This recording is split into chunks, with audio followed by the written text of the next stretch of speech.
Good morning बच्चों, मैं हूं पवन सर और आज हम क्लास 9 के बच्चों को एक्सरसाइज नंबर 2.4 से पहले एक इम्पॉर्टेंट प्रमेय गुणनखंड प्रमेय पढ़ाएंगे।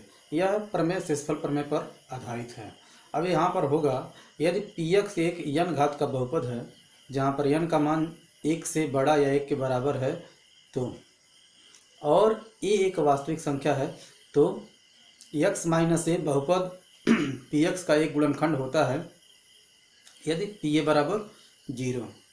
और दूसरा इसमें आएगा पी ए बराबर 0 हो तो पी ए बराबर 0 हो यदि x माइनस ए बहुपद पी एक्स का एक गुणनखंड है। कहने का मतलब यह है, यदि x माइनस ए बहुपद का गुणनखंड होगा तो पी ए बराबर 0 होगा, और पी ए बराबर 0 तभी होगा जब x माइनस ए बहुपद का गुणनखंड होगा। तो इसकी उपपत्ति के बारे में हम लोग पढ़ेंगे।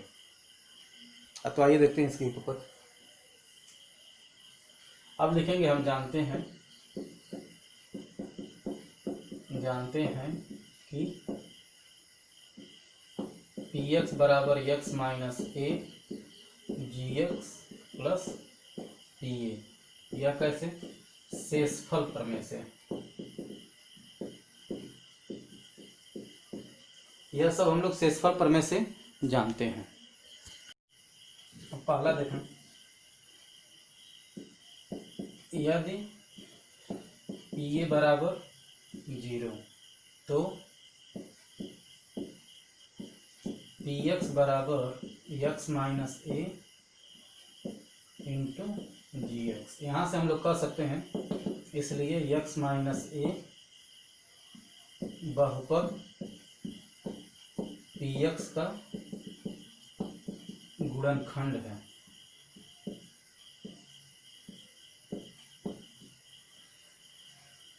दूसरा,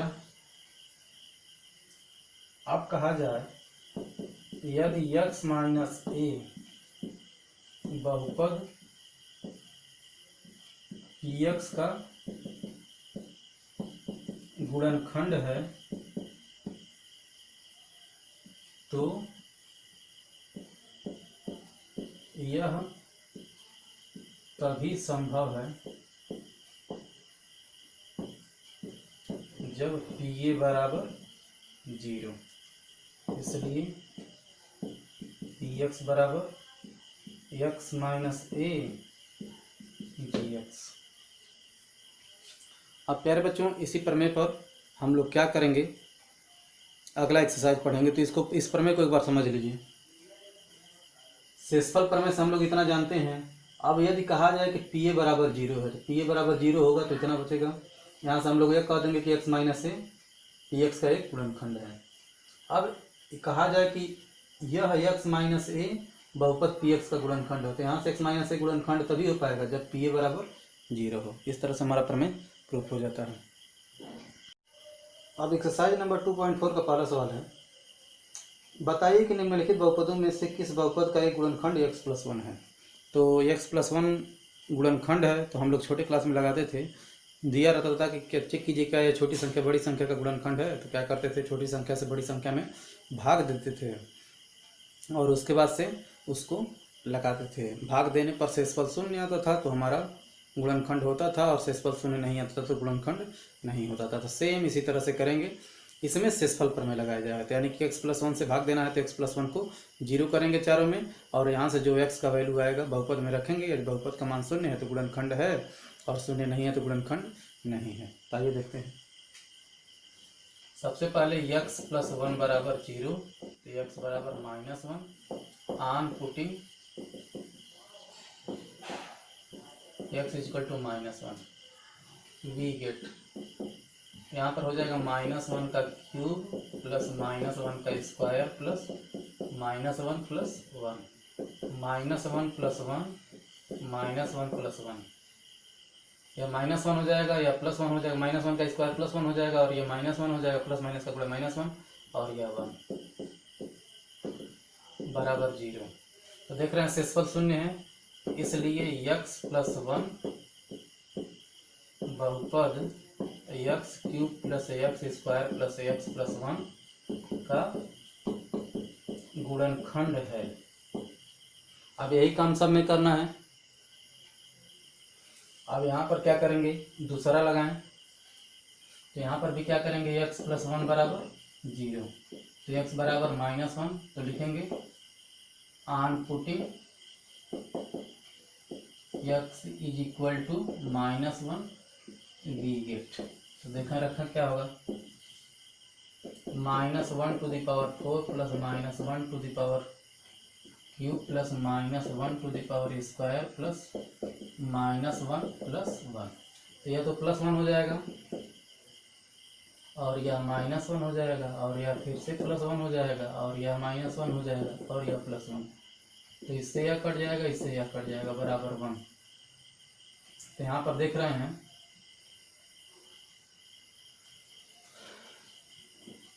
क्योंकि शेषफल शून्य नहीं है, इसलिए x प्लस 1 बहुपद x power 4 plus x cube plus x square plus x plus 1 का गुणनखंड नहीं है।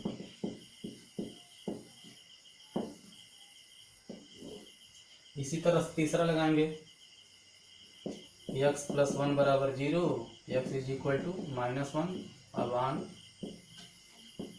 Putting x is equal to -1 we gate.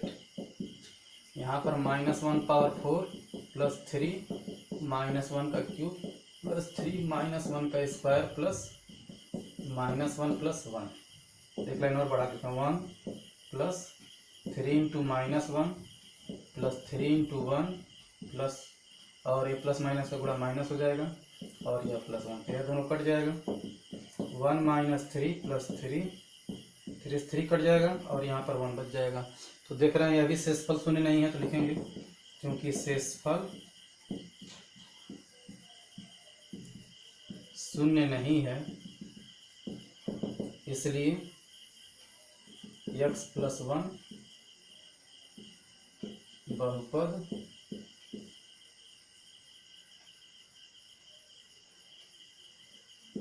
x power 4 plus 3x cube plus 3x square plus x plus 1 का गुणनखंड नहीं है।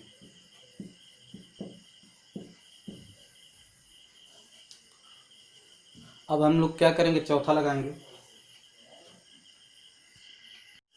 इस चौथे में भी x प्लस 1 बराबर 0, x इक्वल टू -1, तो on putting x equal to -1 we get. तो लिखेंगे -1 का क्यूब -1 का स्क्वायर -2 प्लस √2 -1 प्लस √2। अब यहाँ पर यह वैल्यू रखा गया है, तो इसको सॉल्व करें, देखें कितना आ रहा है। यह -1 हो जाएगा, यह +1 होगा, लेकिन इस माइनस से यह भी माइनस हो जाएगा। और देखिए यहाँ पर यह माइनस है और यह माइनस प्लस हो जाएगा, 2 प्लस √2 प्लस √2। अब देखें यह दोनों मिला के कट जाएगा और बचेगा 2√2। यह 0 के बराबर नहीं है, तो यही बात कह देंगे क्योंकि शेषफल शून्य नहीं है, इसलिए x प्लस 1 बहुपद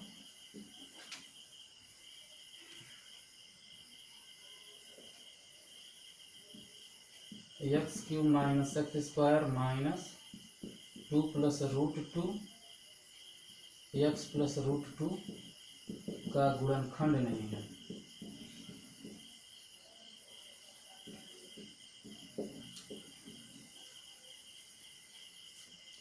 इस तरह से हमारा पहला सवाल सॉल्व हो गया।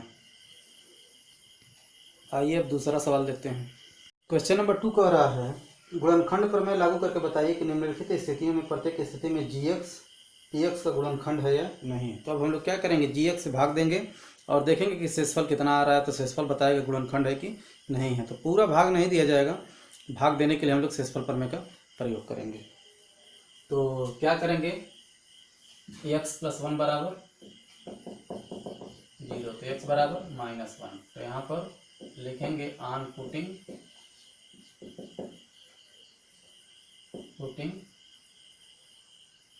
x equal to -1 we get. तो ये क्या हो जाएगा, p-1 बराबर 2 -1 का क्यूब प्लस -1 का स्क्वायर -2 -1 बराबर 2 into -1 plus 1, minus minus plus हो जाएगा -1।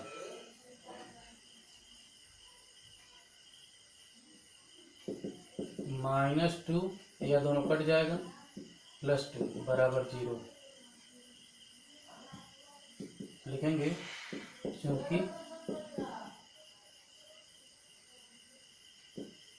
चूंकि शेषफल शून्य है इसलिए gx px का गुणनखंड है। इसी तरह से बाकी शेष दोनों सवालों को भी लगाएंगे। तो ये दूसरा देखते हैं, x + 2 = 0, तो x = -2 on putting x = -2 we get. तो p-2 हो जाएगा और यहाँ पर हो जाएगा -2 पर 3 घात प्लस 3 -2 का स्क्वायर प्लस 3 -2 प्लस 1 बराबर -8 प्लस 3 गुणे 4 -6 प्लस 1। अब -8 प्लस 12 -6 प्लस 1 बराबर 8 6 14 -14 प्लस 13 बराबर -1। तो यहाँ पर देख रहे हैं शेषफल शून्य नहीं है, तो लिखेंगे क्योंकि शेषफल शून्य नहीं है इसलिए gx px का गुणनखंड नहीं है।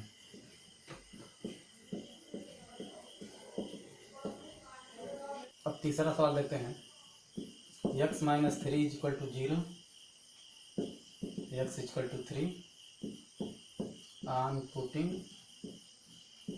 x = 3 we get. तो p3 = 3 का क्यूब -3 इंटू 4 इंटू 3 का स्क्वायर प्लस 3 प्लस 6, यह हो जाएगा 27 -4 गुणे 9 का प्लस 9। तो 27 9 36 -36 बराबर 0। तो देख रहे हैं शेषफल शून्य है, तो ये बात लिखेंगे चूंकि शेषफल शून्य है इसलिए gx बहुपद px का गुणनखंड है।